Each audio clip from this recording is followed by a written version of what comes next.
नमस्कार, आप देख रहे हैं प्रॉपर्टी प्लस और प्रॉपर्टी प्लस में आज हम बात करने वाले हैं बहुत ही अहम विषय की।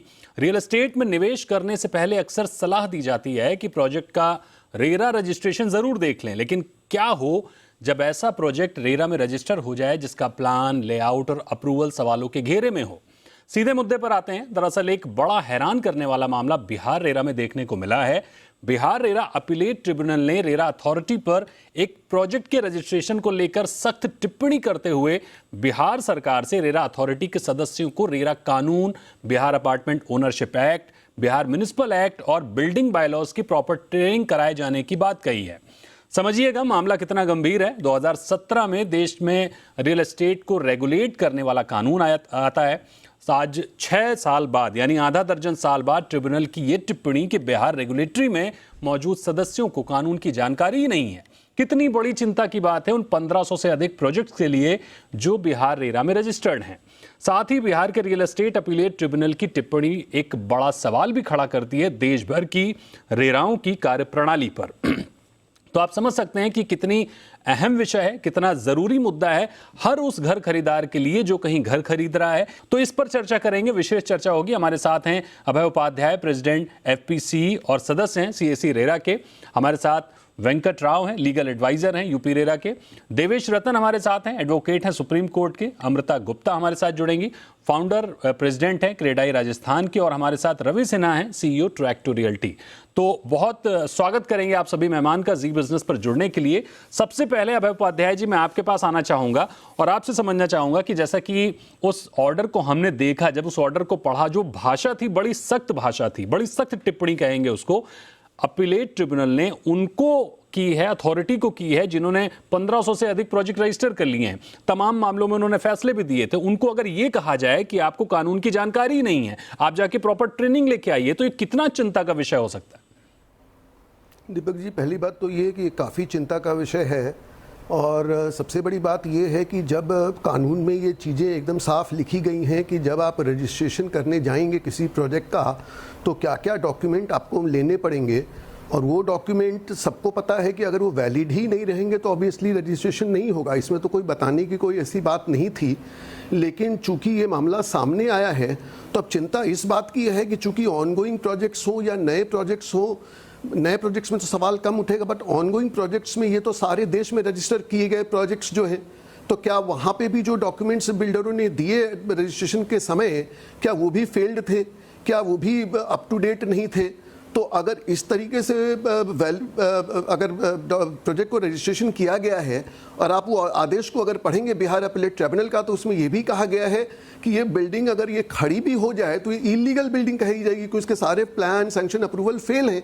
तो रजिस्ट्रेशन करने से जो लोगों का विश्वास था कि चूंकि ये रेरा रजिस्टर्ड है, इसका मतलब मेरे को जब घर मिलेगा तो कानूनी रूप से सब कुछ सही होगा, अगर मिल गया तो वो भी विश्वास जो है अब लोगों का ध्वस्त हो जाए। जो समस्या आई है, इससे मेरे को लगता है कि अब हम लोग सारे और ज्यादा डर गए कि अगर ये कार्य प्रणाली है रेरा की, तो इसका मतलब क्या निकलता है। और पूरा रजिस्ट्रेशन, रेरा रजिस्ट्रेशन पे ही तो प्रश्न चिन्ह लग गया। अब होम बायर क्या चीज पे विश्वास करेगा? वेंकट राव साहब, आपके पास आएंगे और आपसे समझेंगे कि जब 2017 में रेरा आया था तो होम बायर्स में, रियल एस्टेट इंडस्ट्री में एक मजबूती आई थी, एक विश्वास जगा था, एक भरोसा जगा था कि चलो अब ये इंडस्ट्री जो है वो पूरी तरह से रेगुलेट हो जाएगी। अब 6 साल बाद अगर एक अथॉरिटी को सवालों के घेरे में लाया जाए और उनको ट्रेनिंग देने की बात की जाए, तो ये क्या डराने वाली बात नहीं है? देखिए, जरूर एक चिंताजनक बात जरूर है, लेकिन एक पर्टिकुलर मैटर में, एक पर्टिकुलर स्लैकनेस को लेके हम पूर्णतः कंप्लीट देश में जो रजिस्ट्रेशन चल रही है उस पर एक क्वेश्चन मार्क उठाना, मेरा मानना है कि ये थोड़ा सा एक एक्सेसिव हो जाएगा। हाँ, जरूर ये बात जरूर है कि क्योंकि ये प्रोसीजरली एक सर्टेनली एक लैप्स रहा है और क्योंकि ट्राइब्यूनल एक थोड़ा नेगेटिवली देखा है इस पर्टिकुलर सिचुएशन को, तो एक इंट्रोस्पेक्शन की जरूरत है। जरूर मेरा मानना है कि कहीं कहीं स्लैकनेस रही है और जिनको जुडिशरी का काम है और ट्राइब्यूनल्स का काम है, और एब्सोल्युटली मतलब हम सब लोगों का एक दायित्व बनता है कि हम इनको मॉनिटर एक तरीके से अपने आप भी करें और सतर्क रहें, और कंज्यूमर एक्टिविज्म ही इसको इम्प्रूव करा सकता है। नहीं, बिल्कुल सही बात आपने कही सर कि एक प्रोजेक्ट के गलत रजिस्ट्रेशन से हम देश भर के रेरा पे सवाल नहीं उठा सकते, लेकिन अपीलेट ट्रिब्यूनल अगर अथॉरिटी को इतने सख्त लहजे में कह रही है तो ये चिंता का विषय तो है। ये कम से कम एक अलार्मिंग सिचुएशन तो बनी रही है कि अगर एक राज्य के रेरा में एक ऐसा प्रोजेक्ट रजिस्टर हो सकता है जिसका कोई वजूद ही नहीं है, जिसका रजिस्ट्रेशन 2013 में हुआ था, और आज की डेट में बायलॉज पढ़ने की बात की जा रही है, लैंड एक्ट पढ़ने की बात की जा रही है, उनको जो रजिस्टर कर रहे हैं प्रोजेक्ट को, तो ये चिंता की बात तो खैर है ही, और ये अलार्मिंग सिचुएशन तो कम से कम है। देवेश के पास आएंगे। देवेश, आपने अभी हाल ही में एक आरटीआई भी दाखिल की थी जिसमें आपने ये जानने की कोशिश की थी कि जो देश भर के रेरा के सदस्य हैं, रेरा के जो अथॉरिटी के मेंबर्स हैं, उनको क्या किसी तरह से जुडिशरी की कोई ट्रेनिंग दी गई है कि नहीं गई? वो एक बार आरटीआई के बारे में अपने बताइए मुझे पहले।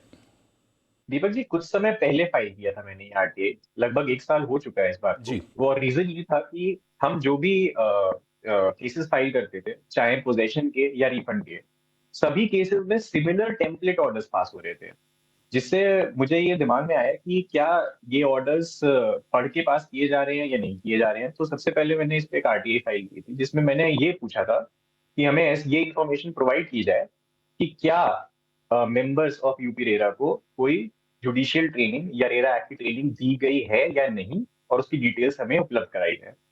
तो इसका जवाब हमें आया था कि ऐसी कोई भी डिटेल्स हमारे पास उपलब्ध नहीं, जिसका अर्थ तो यही हुआ कि कोई ट्रेनिंग रेरा एक्ट की या उसके जो दूसरे रेलेवेंट एक्ट्स हैं, जैसे कि यूपी अपार्टमेंट ओनर्स एक्ट हो गया या कोई भी और म्यूनिसिपल एक्ट विच अफेक्ट्स ये प्रोजेक्ट्स, वो इनकी ट्रेनिंग इनको नहीं इम्पार्ट की गई, विच इज वेरी अनफॉर्चुनेट। कानून क्या कहता है? देखिए दीपक जी, अनफॉर्चुनेटली कानून में एक वैक्यूम है, क्योंकि सेक्शन 22 ऑफ रेरा एक्ट ये तो जरूर बोलता है कि क्वालिफिकेशन क्या होगी चेयरपर्सन की और मेंबर्स की, लेकिन कानून में, रेरा एक्ट में कहीं भी ये नहीं दिया है कि उनको किस चीज की ट्रेनिंग दी जाएगी या ट्रेनिंग दी भी जाएगी या नहीं दी जाएगी। Okay. तो इसमें ऑनरेबल जस्टिस अरुण कुमार ने जो appellate tribunal, Bihar appellate tribunal में जो ये जजमेंट दी है, ये वैक्यूम को फिल करेगा कि अगर ट्रेन नहीं है मेंबर्स तो उनको ट्रेनिंग दी जाए, और ये एक प्रेसिडेंट सेट होगा कि आगे भी किसी भी और स्टेट में अगर इस तरह का ऐसा कुछ होता है कि ऑर्डर्स न्याय संगत नहीं है, तो नेसेसरीली मेंबर्स को जुडिशियल ट्रेनिंग पे भेजा जाना चाहिए। बिल्कुल, यानी चिंता का विषय तो कहीं ना कहीं है ही। अमृता जी, आपके पास आएंगे। आप क्रेडाई से जुड़ी हुई हैं, फाउंडर मेंबर हैं राजस्थान क्रेडाई की। जब रेरा आया है तो रेरा से एक तो अथॉरिटी आने से एक कॉन्फिडेंस आया था होम बायर्स में, दूसरा कि डेवलपर्स की जो साख एक लंबे समय से हम देखते थे कि जब बिल्डर की बात होती थी तो अधिकतर नकारात्मक ही नज़रिया रहता था। रेरा आने के बाद ये नज़रिया काफ़ी कुछ बदला है। कुछ अच्छे डेवलपर जो काम बहुत अच्छा कर रहे थे, लेकिन ओवरऑल उनकी इमेज खराब बन जाती थी क्योंकि बहुत सारे बिल्डर खराब होते थे। तो ऐसे में बिहार अपीलेट ट्रिब्यूनल का ये आदेश अथॉरिटी को देना, ट्रेनिंग के लिए जाने के लिए, कहने के लिए, क्या लगता है आपको कि डेवलपर्स को फिर से इसमें साख की प्रॉब्लम नहीं आएगी? जब रेरा ही सवाल के घेरे में आ गया तो डेवलपर्स सवाल के घेरे में तो बहुत पहले से थे। सबसे पहले दीपक जी, मैं ये बोलना चाहूंगी, देखिए, first of all we need to understand that we were in a situation of no man's land earlier. I mean, if we talk about particular cases like Bihar जैसा हो रहा है, जैसा चल रहा है इस केस में, अगर हम इस केस पे पर्टिकुलरली बात करें तो देखिए, सबसे पहला क्वेश्चन जो राइज होता है वो क्वेश्चन होता है कि if the whole system is wrong, if the whole law is failure, और सेकंड क्वेश्चन ये राइज होता है कि अगर हमारा लॉ बना है तो is this a human failure, मतलब ये ऐसा हुआ तो वो एक ह्यूमन फेलियर था या पूरा सिस्टम गलत है। देखिए, अगर रियल एस्टेट की बात की जाए तो हम लोग दोनों तरफ से बहुत ट्रांसपेरेंसी आई है, whether it is from real estate builders perspective और from the customers perspective. Customers के पर्सपेक्टिव से देखें तो आज RERA is god for them. So we need to understand कि एक सिस्टम बना है, एक लॉ बना है, तो वो फेवरेबल कंडीशंस के लिए बना है। डेफिनेटली देयर आर एक ह्यूमन नॉमेनक्लेचर है कि कहीं कहीं ह्यूमन एरर्स होते हैं, but we also can not neglect कि इस एक्ट की हमें और रियल एस्टेट को कितनी बात अमृता जी, आप बिल्कुल सही कह रहे हैं, लेकिन मुझे लगता है कि ये जो बातें हैं वो अगर रेरा लागू होने के 1 साल अंदर हम लोग ये बात कर रहे होते तो शायद बहुत समझने वाली थी। लेकिन आज हम 6 साल बाद बैठे हैं। अब हम 6 साल बाद ये बात नहीं कर सकते कि प्रोजेक्ट के रजिस्ट्रेशन की प्रक्रिया क्या होगी, क्योंकि प्रोजेक्ट के रजिस्ट्रेशन पर ही अगर सवाल उठने लगे जो कि बेसिक है, तो ये तो वाकई चिंता की बात है। है कि प्रोजेक्ट के रजिस्ट्रेशन, लेकिन RERA is also growing. I mean when you talk about अभी जो इन्होंने लेटेस्ट QCR के बारे में बात की कि आप क्वार्टरली कंस्ट्रक्शन रिपोर्ट्स आपको मिलेंगी, हर कस्टमर के पास वो QCP जाएगा। So every day there is kind of an updation. और हम देखें कि हमारे अगर हिस्ट्री में जो लॉज हैं और वो हैं, हम अगर देखते हुए चलें तो there is a lot of growth. नहीं, बिल्कुल, हम इसमें कोई दो राय नहीं है। हम बार बार कह रहे हैं कि 2017 में रेरा जब से आया है तब से बहुत सी चीजें सुधरी हैं, लेकिन अभी भी बहुत सी चीजें नहीं हैं जो नहीं सुधरी हैं, जिनको सुधरने की जरूरत है। रवि सिन्हा साहब, आपके पास एक बार आएंगे। एनसीआर में आप रहते हैं और एनसीआर में भी हमने देखा अभी हाल में 2 बड़े घटनाक्रम देखने को मिले। एक M3M बिल्डर का, जिस पर हमने तमाम सवाल उठाए थे, और सुपरटेक का जो मामला भी हाल ही में उनके प्रमोटर गिरफ्तार हुए हैं, दोनों ईडी के गिरफ्त में हैं। समस्याएं, खैर वो एक अलग मसला है, उस पर लंबी चर्चा हो सकती है, लेकिन अभी हम अगर रेरा की बात कर रहे हैं तो रेरा को देखते हुए ये आदेश कितना चौंकाने वाला है? अगर हम कायदे से रेरा में जो फाइलिंग हो रही है उसको उठाकर देख लें तो ऐसा एक केस स्टडी नहीं, बहुत सारे केस स्टडी निकलकर आ जाएंगे। आज की तारीख में हो क्या रहा है कि डेवलपर्स जो रेरा फाइलिंग कर रहे हैं वो 150 DPI में फाइलिंग हो रही है, जिसके प्रिंट आउट निकालकर आप अगर पढ़ना चाहेंगे तो सब कुछ लेजिबल नहीं है। क्या रेरा के पास इंफ्रास्ट्रक्चर है कि वो उस चीज को मॉनिटर कर सके? रेरा के एक स्टेट के चीफ यहां तक कहते हैं कि हमारे पास सीओ मोटो कॉग्निजेंस लेने का कोई पावर नहीं है, हमारे पास कंप्लेंट्स आएंगे तब हम एक्शन लेंगे। तो जब आपके पास कंप्लेंट्स आएंगे तब तक क्राइम हो चुका होगा। सबसे बड़ी आयरनी यह है, रेरा के पास पावर्स नहीं है, रेरा के पास इंफ्रास्ट्रक्चर नहीं है, और जैसा कि देवेश जी ने पॉइंट आउट किया, रेरा के पास कॉम्पिटेंस भी नहीं है। अनफॉर्चुनेटली रेरा जो है वो ब्यूरोक्रेट्स का रिटायरमेंट कंफर्ट जोन बनकर रह गया है। एक एवरेज बायर आज भी रेरा रजिस्टर्ड प्रोजेक्ट को वैसे ही देखता है जैसे कल तक वो क्रेडाई रजिस्टर्ड प्रोजेक्ट को देखता था। मुझे लगता है कि रेरा में एक नी जर्क रिएक्शन की जरूरत नहीं है, पूरे रेरा के ओवरहॉल की जरूरत है, क्योंकि रेरा की जिस तरह से कंसेप्चुअलाइज किया गया था उसे एक वॉचडॉग के तौर पे कंसेप्चुअलाइज किया गया था। आज रेरा वॉचडॉग नहीं है, आज रेरा सिर्फ और सिर्फ अनदर विंडो ऑफ लिटिगेशन बनकर रह गया है। अभय उपाध्याय जी, आपके पास आएंगे और आपसे समझेंगे, मामला एक नहीं है, कई और ऑर्डर भी ऐसे हैं जहां पर गलत रजिस्ट्रेशन देखने को मिला है। दीपक जी, पहले तो ये कि मैंने पहले ही भी कहा आपको कि ये कोई एक ऑर्डर, एक आदेश आया है ऐसा नहीं है। बिहार में कई सारे आदेश ऐसे पास किए गए हैं और जिससे ये एकदम क्लियर हो जा रहा है कि एक मैकेनिकल प्रोसेस बन गया है। अब आप इसी बात को जो वेंकट जी ने कही उस बात से अगर आप जोड़ेंगे कि हमारे उनके यहाँ वो कहते हैं कि यूपी रेरा में एक सिस्टम है, डेट डालनी पड़ती है और डेट डालने से सिस्टम एक्सेप्ट करेगा या रिजेक्ट करेगा। अगर आप ये बताएं कि मेरा प्रोजेक्ट जो है 2013 में बना था और 17 में 3 साल का वैलिडिटी था, 17 में वो फेल हो गया और मैं कंप्यूटर में अगर मेरे को एंट्री करनी है तो मैं एंट्री में कर दिया 2021, तो कंप्यूटर एक्सेप्ट कर लेगा। कंप्यूटर कैसे चेक करेगा कि आपने सही डेट डाली कि गलत डेट डाली? बात तो इसी बात की तो हम लोग चर्चा कर रहे हैं यहाँ पे कि ये कोई मैकेनिकल प्रोसेस नहीं है। जब आप अप्लाई करेंगे तो उसको देखना पड़ेगा। दीपक जी, मैं 2 मुद्दे और आपसे उठाना चाहता हूं अगर आप मेरे को समय दें। बिल्कुल सर। पहला तो ये कि क्या, देखिए पहला तो ये बात है कि क्या हम लोग ये जो सारी चर्चा कर रहे हैं कि इनको ट्रेनिंग दी जाए, तो यहाँ पे मैं ये प्रश्न लाना चाहता हूँ कि आपने बिहार अपीलेट ट्रिब्यूनल ने शायद ये अज्यूम किया है, जिससे हम लोग कुछ हद तक जरूर सहमत भी होंगे कि उनको शायद जुडिशियल या लॉ के बारे में उतना ज्ञान ना हो। ये संभव है, लेकिन क्या ये संभव नहीं है कि अगर ये सारी चीजें सब कुछ जानते हुए की गई, क्योंकि आपकी बिल्डर के साथ साठगांठ थी या कोई करप्शन का मामला बनता था, इसको आप कैसे आप रूल आउट कर रहे हैं? तो कहीं ये भी एक जांच का विषय होना चाहिए कि क्या ये सब जो चीजें गड़बड़ की जा रही हैं, क्या ये जानबूझ के की जा रही है सो दैट कि बिल्डर को फायदा पहुंचाया जाए। देखिए, जितनी भी गलतियां निकलती हैं उसमें कोई ऐसी गलती नहीं जिससे कि होम बायर को कोई फायदा हो जाए। ये सारी गलतियां, क्या ये मेयर कोइंसिडेंस है कि सारी गलतियां रेरा की ऐसी निकलती हैं जिससे बिल्डर को फायदा हो जाए? तो बिल्कुल इस चर्चा को जारी रखेंगे, लेकिन यहाँ वक्त है एक छोटे से ब्रेक का। ब्रेक भी जरूरी है, ब्रेक के बाद हाजिर होंगे और फिर इस चर्चा को आगे बढ़ाएंगे क्योंकि ये चर्चा बहुत अहम है।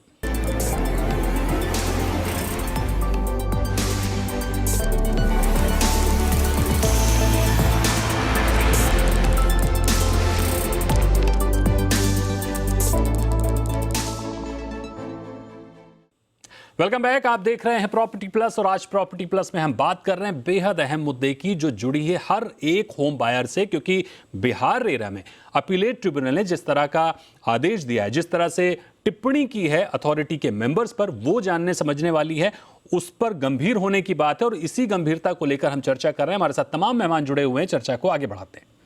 राव साहब, मैं एक बार अब फिर से आपके पास आना चाहूंगा। एक मामला नहीं है यहाँ तो बिहार रेरा में हमने एक नहीं कई मामले, मल्टीपल मामले देखे। दीपक जी, मैं यही कह रहा था कि आप एक मुद्दा लेकर सब जगह नहीं सवाल उठा सकते। बिल्कुल ठीक बात है, लेकिन ये नहीं है ही है कि ऐसे केसेस और नहीं मिलेंगे, आपको जरूर मिलेंगे। मैंने इसीलिए कहा कि ये एक सिस्टमैटिक फेल्योर अगर क्रीप इन हो रहा है रेरा में, एक अवेयरनेस जो हम इस प्रोग्राम्स के जरिए और इस तरीके से मॉनिटरिंग मैकेनिज्म के थ्रू जो कर रहे हैं वो आवश्यक है। अब आप देखेंगे ये बहुत अनफॉर्चुनेट इंसिडेंट है। प्रॉब्लम ये रही है कि एक मल्टीपल सेट ऑफ रेगुलेटर्स की तरह ये काम करना शुरू किया, तो वेरिएंसेस हर जगह है। और ये जो लेक्यूनास है, जो ये सिस्टमैटिकली, इवन अभय जी की बात जो मैं कहूंगा, अतिशयोक्ति नहीं है, सही कह रही है। कहीं हद तक बात ये भी हो सकती है कि क्या ये कोई ओवरसाइट है या ओवरलुक है, दोनों में काफी फर्क है। तो उस तरीके की चीजों पे एक इम्पोर्टेंटली एक तरीके की हमारी नजर होनी चाहिए। रवि जी, आपके पास समझेंगे कि ये जो समस्या है ये एक समस्या नहीं है, समस्याएं कई जगह देखने को मिली हैं, अलग अलग तरीके से देखने को मिली हैं। मैं आपसे जानना ये चाहूंगा कि अगर हम ग्लोबली देखें तो क्या प्रैक्टिस है कि इस समस्या को रोका जा सके। हमारा काम सिर्फ समस्या को उठाना नहीं है, ये भी समझना है कि क्या ऐसा किया जाए कि समस्या को खत्म किया जा सके। जो होम बायर्स हैं, क्योंकि अल्टीमेटली हम तो डिस्कशन कर रहे हैं, जिसने पैसा लगाया है, जिसने प्रोजेक्ट में घर लिया है, वो तो उसका पैसा फंसने वाला है, वो तो उसको तो प्रॉब्लम आने वाली है। तो क्या ऐसा किया जाए कि ये प्रॉब्लम ही ना आए?